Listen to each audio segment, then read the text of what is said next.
Hello everyone.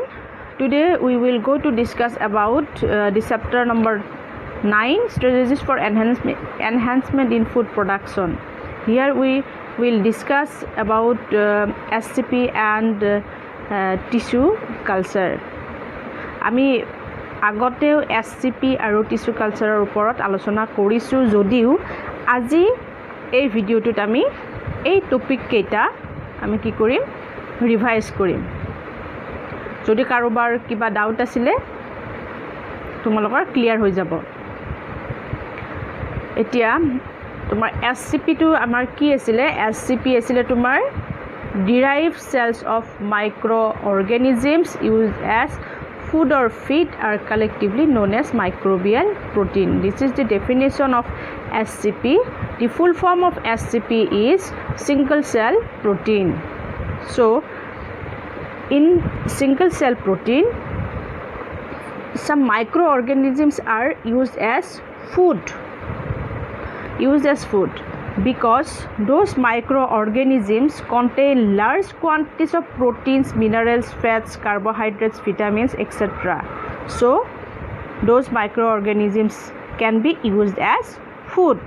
For example, you see here spirulina, mushrooms, these are microorganisms. Spirulina is algae and mushrooms are fungi.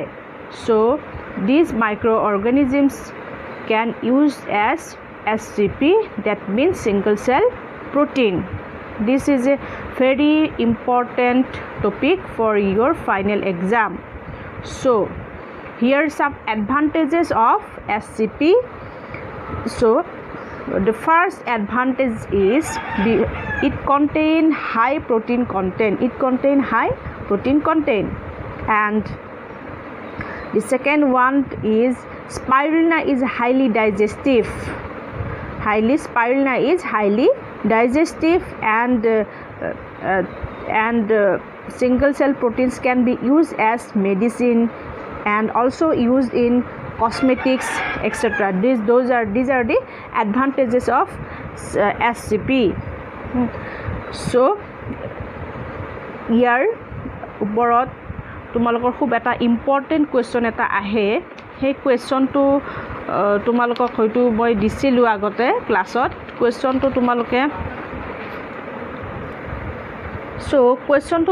কুৱেশ্যনটো কেনেকুৱা ধৰণৰ question আহে যে what is mean by single cell protein, what is its advantages, name a few organisms used for this purpose. So the answer is very easy.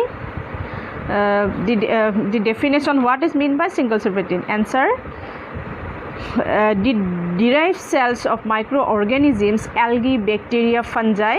The derived cells of microorganisms, that means algae, bacteria, fungi. Algae, bacteria, fungi used as food or feed are collectively known as microbial protein. Then you write the term microbial protein was replaced by a new term single cell protein, that is SCP. Examples are spirulina, mushrooms, etc. So this is the definition of SCP, and the advantages of SCP are these contain high protein content. Spirulina is highly digestive, used as medicine and also used in cosmetics. These are the advantages of SCP. And the examples of SCP are spirulina, mushrooms are very common. Fungi, mushrooms are very common example of SCP. So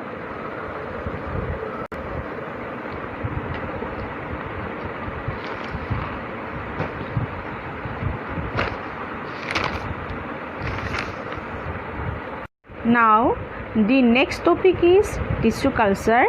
So what is tissue culture? Here I give the definition. The tissue culture. Tissue culture broadly refers to the in vitro cultivation of plant seeds and various parts of the plants the cultivation process is carried out in a nutrient culture medium. So in tissue culture we can use seeds, plants and various parts of plants, and using those parts we can produce large numbers of plants in a very short time. All these things are done in a culture, nutrient culture medium. So what is nutrient culture medium? Nutrient culture medium is a semi-liquid substances which contain all nutrients, vitamins such as vitamins, growth regulators, that means hormones, macro elements, micro elements, all these nutrients are contained in nutrient culture medium. So plant tissue culture তোমার কি হয়, plant tissue culture আমাৰ প্লান্টৰ যিকোনো পাৰ্টৰ পৰা আমি কি পাব পাৰোঁ, অতি কম সময়তে লাৰ্জ নাম্বাৰছ অফ প্লান্ট আমি কাল্টিভেট কৰিব পাৰোঁ। ইয়াৰ কাৰণে আমি প্লান্টৰ পৰা যিকোনো এটা অংশ কালেক্ট কৰিব পাৰোঁ, চিড কালেক্ট কৰিব পাৰোঁ।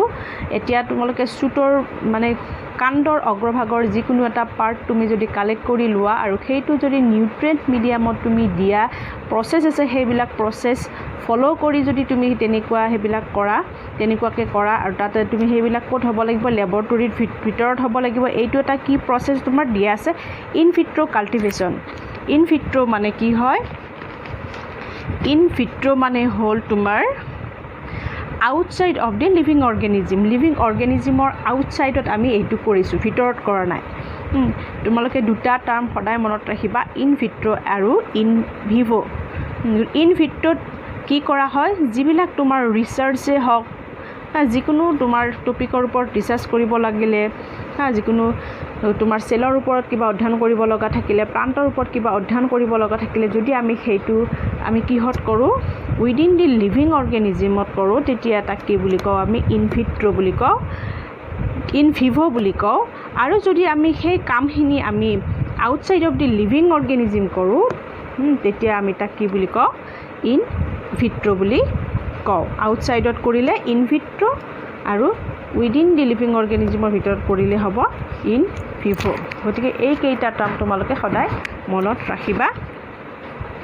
আমাৰ টিচু কালচাৰত ক'ত কৰা হয়, ইন ভিট্ৰ' কাল্টিভেশ্যন কৰা হয়, মানে বাহিৰত কৰা হয়, লিভিং অৰ্গেনিজিমৰ বাহিৰত আমি কাল্টিভেশ্যনটো কৰোঁ। ইয়াত তোমাৰ কি কৰা হয়, নিউট্ৰিয়েণ্ট কালচাৰ মিডিয়াম ইউজ কৰা হয়। এইটো তোমাক মই অলৰেডি কৈ দিলোঁ, এইটো তোমাৰ ছেমি লিকুইড টাইপৰ হয়। এইটো আমি লেবৰেটৰীৰ ভিতৰত আমি আৰ্টিফিচিয়েলি এই মিডিয়াটো আমি বনাই লওঁ, এইটো নেচাৰেল মিডিয়া নহয়। আমি যেতিয়া প্লান্ট আমি গ্ৰ' কৰোঁ, ক'ত কৰোঁ, প্লান্ট যেতিয়া আমি কাল্টিভেশ্যন কৰিব লাগে আমি ক'ত কৰোঁ, নেচাৰেলি আমি চইলত কৰোঁ। বিকজ চইলত তোমাৰ কি থাকে, গোটেইখিনি উদ্ভিদৰ গ্ৰোথ আৰু ডেভেলপমেণ্টৰ কাৰণে যিখিনি তোমাক নিউট্ৰিয়েণ্ট লাগে গোটেইখিনি চইলত পোৱা যায়। কিন্তু আমি এইটো কি কৰিছোঁ, নেচাৰেলি কৰা নাই, টিচু কালচাৰটো আমি আৰ্টিফিচিয়েলি কৰিছোঁ, আমি লেবৰেটৰীত কৰিছোঁ, ইন ভিট্ৰ' কাল্টিভেশ্যন কৰি আছোঁ। That's Y we use nutrient culture medium. এইটো নিউট্ৰিয়েণ্ট কালচাৰ মিডিয়ামটো তেতিয়াহ'লে কেনেকুৱা হ'ব লাগিব, চইলত যিখিনি নিউট্ৰিয়েণ্ট থাকিব সেইখিনি নিউট্ৰিয়েণ্ট ক'ত থাকিব লাগিব, তোমাৰ সেই কালচাৰ মিডিয়ামটোত থাকিব লাগিব। নহ'লেতো গছডালৰ গ্ৰোথ আৰু ডেভেলপমেণ্ট নহ'ব। গতিকে that is Y all nutrients should be contain ক'ত থাকিব লাগিব, তোমাৰ নিউট্ৰিয়েণ্ট কালচাৰ মিডিয়ামত ইনে নিউট্ৰিয়েণ্ট কালচাৰ মিডিয়ামত থাকিব লাগিব, চইলৰ নিচিনাকৈ। তেতিয়াহে গছডালৰ কি হ'ব, প্ৰপাৰ গ্ৰোথ আৰু ডেভেলপমেণ্ট হ'ব। গতিকে তোমালোকে নিশ্চয় ধৰিব পাৰিছা নিউট্ৰিয়েণ্ট কালচাৰ মিডিয়াম কি হয়, আৰু সেই নিউট্ৰিয়েণ্ট মিডিয়ামত আমি কি এড কৰি দিম, বাহিৰৰ পৰা যিখিনি গ্ৰোথৰ আৰু ডেভেলপমেণ্টৰ কাৰণে, উদ্ভিদৰ গ্ৰোথ আৰু ডেভেলপমেণ্টৰ কাৰণে যিখিনি নিউট্ৰিয়েণ্ট লাগিব সেইখিনি আমি এক্সটাৰ্নেলি আমি এড কৰি দিম। For example vitamin, amino acid, growth regulators. তোমাৰ গ্ৰোথ ৰেগুলেটাৰ্ছ বুলি ক'লে প্লান্টছ হৰমনছবিলাকক বুজায়। অক্সিন হ'ব পাৰে, জিবাৰলিন হ'ব পাৰে, চাইটোকাইনিন হ'ব পাৰে। এই গোটেইখিনি আমি কি কৰি দিম, বাহিৰৰ পৰা সেই নিউট্ৰিয়েণ্ট মিডিয়ামটোত আমি এড কৰি দিম, ছ' ডেট প্লেণ্টছ কেন ডেভেলপ প্ৰপাৰলি। এতিয়া আমি আহিম টিস্যু কালচাৰৰ কিছুমান আমাৰ যেনেকৈ আমি SCPৰ আমি কি পালোঁ SCPৰ আমি কি পালোঁ এডভান্টেজেছ কিছুমান পালোঁ সো আমি now we are going to discuss about the advantages of tissue culture so here we will discuss about the advantages of tissue culture so number 1 advantages is possible to achieve large number of plants in a very short it is possible to achieve a large number of plants in a very short duration অতি কম সময়ৰ ভিতৰতে আমি কি পাব পাৰো large numbers of plants we can get large numbers of plants in a very short duration অতি কম সময়ৰ ভিতৰত আমি এটা সেলৰ পৰা আমি thousands of we can get thousands number of plants so the second another advantages of tissue culture is possible to regenerate species of any plant in the laboratory যিকোনো স্পেচিছৰ plant আমি যিকোনো স্পেচিছ আমি কি কৰিব পাৰো ল্যাবৰেটৰীৰ ভিতৰত আমি কি কৰিব পাৰো প্ৰডিউস কৰিব পাৰো ইয়াতে আমাক এডভান্টেজ আমাক কি লাগিব প্ৰথমতে কি হ'ল short টাইমত আমি কি কৰিব পাৰো large number of plants এনেকৈ নিলিখিবা বাৰু মইতো শৰ্টত লিখি দিছোঁ শৰ্ট টাইমত আমি কি কৰিব পাৰো লাৰ্জ নাম্বাৰছ অফ প্লান্ট পাব পাৰো দুই নম্বৰতে পাব পাৰো আমি যিকোনো স্পেচিছ আমি ৰিজেনেৰেট কৰিব পাৰো regenerate species of any plant